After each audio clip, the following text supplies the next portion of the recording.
নমস্কাৰ, মই অতনু ভূঞা। আপোনালোকে চাবলৈ আৰম্ভ কৰিছে সত্যৰ এটা নতুন অধ্যায়। সত্যত যি কম সঁচা কম। নিৰ্বাচনৰ বতৰ, গতিকে স্বাভাৱিকতেই নিৰ্বাচনৰ ওপৰত কথা পাতিব বিচাৰিছোঁ। আমি কথা পাতিব বিচাৰিছোঁ প্ৰদেশ কংগ্ৰেছৰ সভাপতি গৌৰৱ গগৈৰ শেহতীয়া নীতিৰ ওপৰত। বহুতে প্ৰশ্ন কৰিছে 2026 বিধানসভাৰ নিৰ্বাচনক কেন্দ্ৰ কৰি গৌৰৱ গগৈ কিমান ছিৰিয়াছ। গৌৰৱে নিৰ্বাচনক ছিৰিয়াছলি খেলিব বিচাৰিছে নে নিৰ্বাচন খেলিব লাগে বাবেই খেলিব ওলাইছে। আচলতে ৰাজ্যৰ ৰাজনীতিৰ সৈতে গৌৰৱ গগৈ ওতঃপ্ৰোতভাৱে জড়িত নাছিল। গৌৰৱ গগৈ পিতৃ তৰুণ গগৈ যেতিয়া অসমৰ মুখ্যমন্ত্ৰী আছিল, গৌৰৱ গগৈ তেতিয়া কলিয়াবৰৰ সাংসদ আছিল।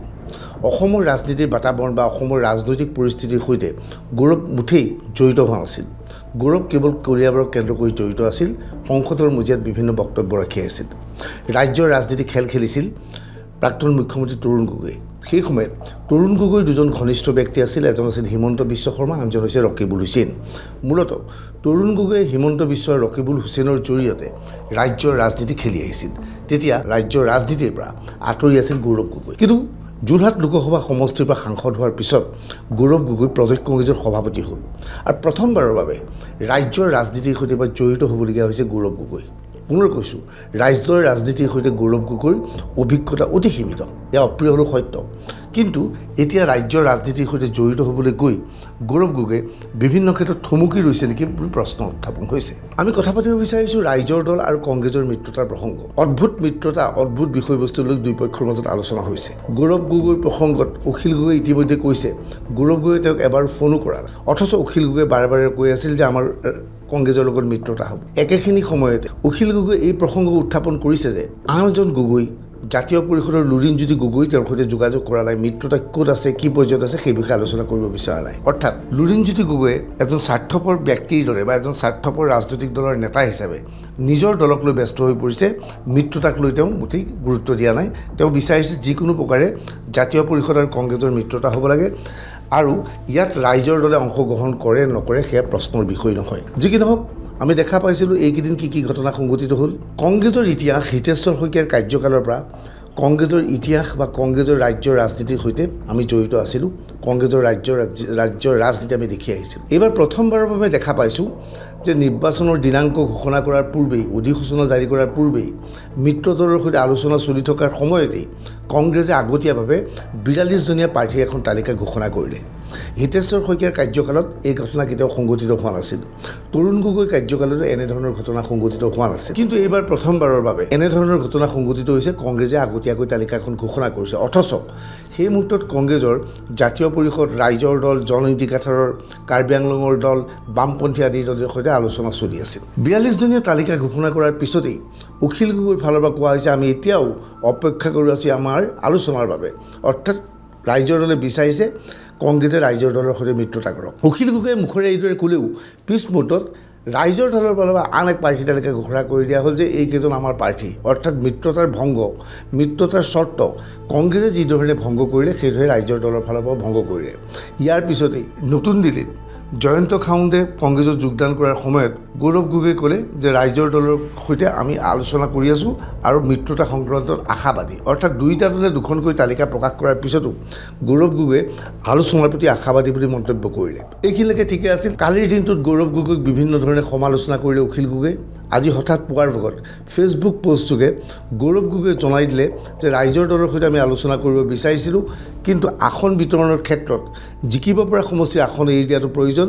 দুই পক্ষৰ মাজত আলোচনা চলি থকা আছে যদিও আমি বৰ্তমান কিছু সময়ৰ বাবে বিৰতি বিচাৰিছোঁ। অৰ্থাৎ ইণ্টাৰভিউ বিচাৰিছে। ৰাজনীতিত বিৰতি বুলি শব্দটো আছে বুলি মই নাভাবোঁ। ৰাজনীতিত বিৰতি প্ৰধানমন্ত্ৰীয়ে কেতিয়াও নলয়, নৰেন্দ্ৰ মোদীয়ে কোনোদিনা ছুটি নলয়। বিৰতি আমি লোৱা দেখা নাই। অসমৰ মুখ্যমন্ত্ৰী ডক্টৰ হিমন্ত বিশ্ব শৰ্মাক দিনে নিশে কাম কৰে। অৱশ্যে গৌৰৱ গগৈ গুৰু ৰাহুল গান্ধীয়ে মাজে মাজে বিৰতি লোৱাটো দেখা পাওঁ। নিৰ্বাচনত ফলাফলৰ ওলোৱাৰ আগে আগে সাধাৰণতে বিদেশলৈ গৈ তেওঁ কিছু বিৰতি লয়। গতিকে বিৰতিৰ পৰম্পৰা হয়তো ৰাহুল গান্ধীৰ পৰা শিকিছে গৌৰৱ গগৈয়ে।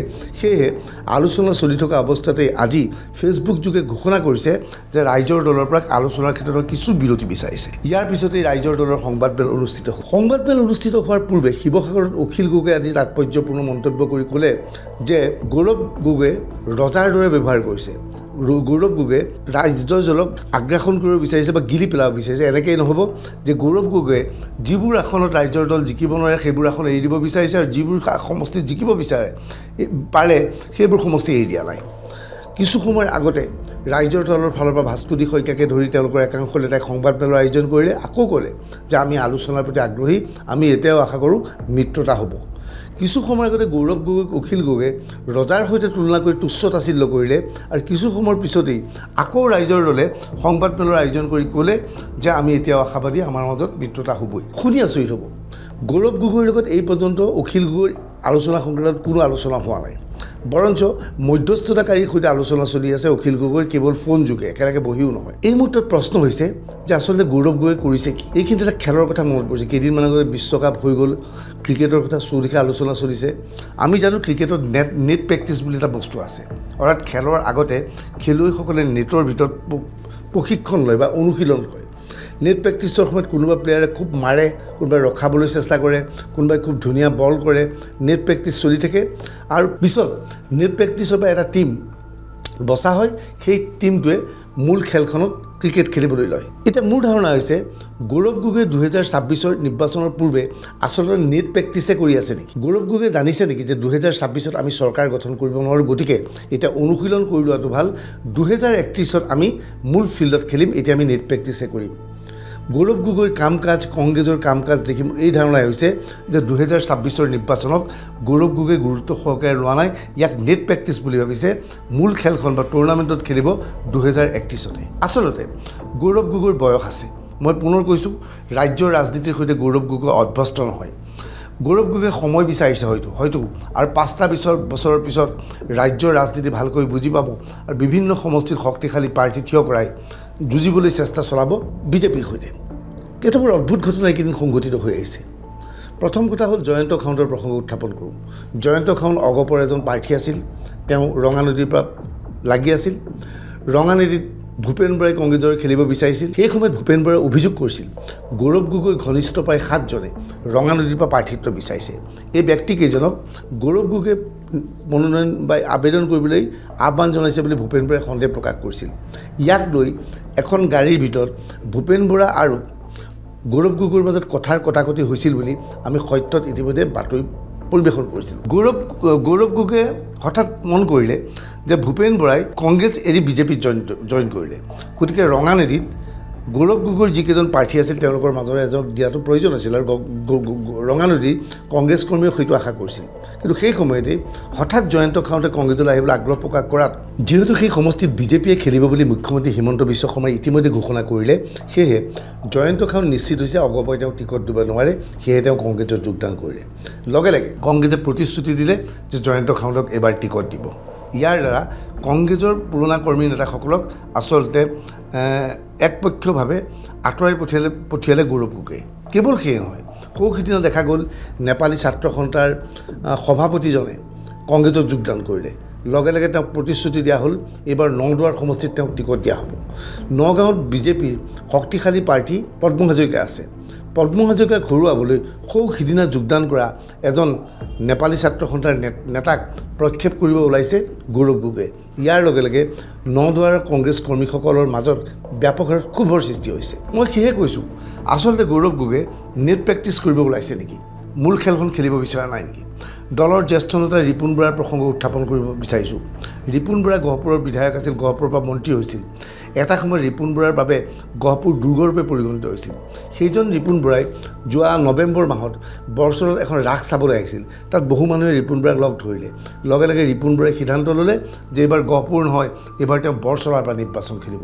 আৰু বৰচলাৰ পৰা ৰাইজৰ দলে খেলিব বিচাৰিছিল যদিও ৰাইজৰ দলক উপেক্ষা কৰি এই 42জনী যিখন তালিকা গৌৰৱ গগৈয়ে ঘোষণা কৰিলে, তাৰ মাজত ৰিপুণ বৰাৰ নামটো ঘোষণা কৰি দিয়া হ'ল যে বৰচলাৰ প্ৰাৰ্থী হ'ব ৰিপুণ বৰা। এনেধৰণৰ ঘটনা কংগ্ৰেছৰ মাজত এইকেইদিন সংঘটিত হৈছে। ৰাইজৰ দলৰ ফালৰ পৰা বিভিন্ন সূত্ৰই আমাক কৈছে যে কংগ্ৰেছ আৰু ৰাইজৰ দলৰ মাজত মিত্ৰতা নোহোৱাৰ মূল কাৰণ মুছলমানৰ আসন। কংগ্ৰেছ আৰু জাতীয় পৰিষদ অথবা বামপন্থী অথবা জনহিন্দিক এঠাৰৰ দলৰ মাজত মিত্ৰতা হোৱাৰ মূল কাৰণ হৈছে মুছলমান সমষ্টি তেওঁলোকে বিচৰা নাই।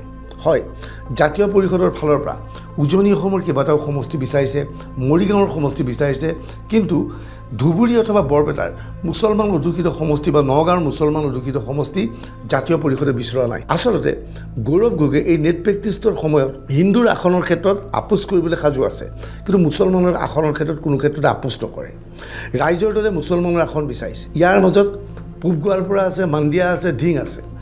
পূব গোৱালপাৰা মাণ্ডিয়া এই দুইটা সমষ্টি হৈছে ধুবুৰী লোকসভা সমষ্টিৰ অধীনস্থ ধুবুৰী লোকসভা সমষ্টিৰ সাংসদ হৈছে ৰকিবুল হুছেইন শ্বেৰমান আলী অথবা ৰচিদ মণ্ডলে কংগ্ৰেছ ত্যাগ কৰাৰ মূল কাৰণ আছিল ৰকিবুল হুছেইন এতিয়া ৰকিবুল হুছেইনে নিশ্চিতভাৱে জানে এই দুটা সমষ্টিত ৰাইজৰ দলৰ যদিহে প্ৰাৰ্থীক থিয় কৰা হয় আৰু তেওঁলোক যদি বিজয়ী হয় তেনেহ'লে পৰৱৰ্তী দেশৰ সাধাৰণ নিৰ্বাচনৰ সময়ত লোকসভাৰ নিৰ্বাচনৰ সময়ত ৰকিবুল হুছেইনৰ ধুবুৰীৰ পৰা জিকি অহাটো সম্ভৱপৰ নহ'ব সেয়ে ৰকিবুল হুছেইনে বাৰে বাৰে হেঁচা প্ৰয়োগ কৰিছে গৌৰৱ গগৈক যাতে মুছলমান অধ্যুষিত সমষ্টি ৰাইজৰ দলক এৰি দিয়া নহয় প্ৰয়োজন সাপেক্ষে ৰাইজৰ দলৰ সৈতে মিত্ৰতা ছিন্ন কৰিব লাগে একেই ঘটনা সংঘটিত হৈছে ধিঙক কেন্দ্ৰ কৰি খবৰ অনুসৰি অহাবাৰ লোকসভাৰ নিৰ্বাচনত গৌৰৱ গগৈ যোৰহাটৰ পৰিৱৰ্তে নগাঁৱৰ পৰা খেলিব বিচাৰে গতিকে নগাঁৱৰ মুছলমানৰ আসনকেইখন গৌৰৱে নিজৰ পচন্দৰ প্ৰাৰ্থীক দিব বিচাৰে ৰাইজৰ দলক কোনো ক্ষেত্ৰতে দিব নিবিচাৰে ইয়াকে কেন্দ্ৰ কৰি এতিয়া ৰাইজৰ দলৰ সৈতে বুজাবুজি কৰিব বিচৰা নাই গৌৰৱে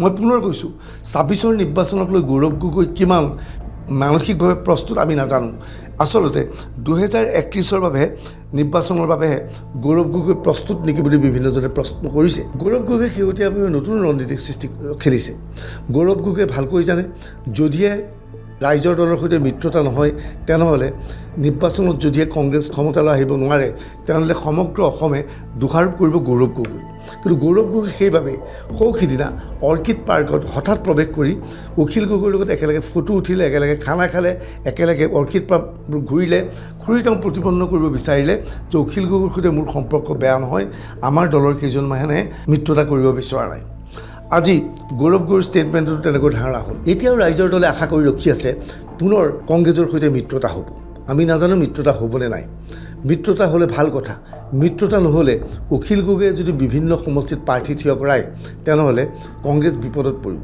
আচলতে অখিল গগৈক বিভিন্ন সমষ্টিত প্ৰাৰ্থী থিয় কৰাটো অতিকৈ প্ৰয়োজনীয় হৈ পৰিছে ইয়াৰ পূৰ্বেই মই কৈছিলোঁ ৰাইজৰ দল এতিয়াও স্বীকৃতিপ্ৰাপ্ত দল হোৱা নাই নিৰ্বাচনী আয়োগে তেওঁলোকক স্বীকৃতিপ্ৰাপ্ত দল বুলি ঘোষণা কৰা নাই অখিল গগৈ আচলতে এটা নিৰ্দলীয় প্ৰাৰ্থীৰূপে স্বীকৃতিপ্ৰাপ্ত এনে অৱস্থাত এইবাৰৰ নিৰ্বাচনৰ অন্তত ৰাইজৰ দলে যদিহে স্বীকৃতিপ্ৰাপ্ত দল হিচাপে পৰিগণিত হ'ব বিচাৰে তেনেহ'লে কমেও 4জন বিধায়কক বিধানসভাৰ মজিয়ালৈ প্ৰেৰণ কৰিব লাগিব অন্যথা মুঠ ভোটৰ 6% ভোট অখিল গগৈৰ দলে পাব লাগিব হয়তো অখিল গগৈ যদিহে কংগ্ৰেছৰ লগত মিত্ৰতা নহয় এই 6% ভোট লাভ কৰাবলৈ বিভিন্ন সমষ্টিত প্ৰাৰ্থী থিয় কৰাব এই প্ৰাৰ্থীয়ে কংগ্ৰেছৰ ভোট বেংকত হয়তো আঘাত আনিব এনে অৱস্থাত বিজেপি লাভান্বিত হ'ব আৰু বিজেপি লাভান্বিত হোৱাৰ লগে লগে কংগ্ৰেছে সমগ্ৰ ঘটনাৰ বাবে অখিল গগৈক দোষাৰোপ কৰিব কিন্তু আজিৰ তাৰিখত মই ক'ব বিচাৰিছোঁ এইবাৰৰ খেলখনত অখিল গগৈ আচলতে যিমান দোষী তাতকৈ বহুগুণে দোষী গৌৰৱ গগৈ দেখা যাওক অনাগত সময়ত কি হয় এই সমগ্ৰ ভিডিঅ'টো সংক্ৰান্তত আপুনি আপোনাৰ মন্তব্য কমেণ্ট ছেকশ্যনত লিখিব পাৰিব ধন্যবাদ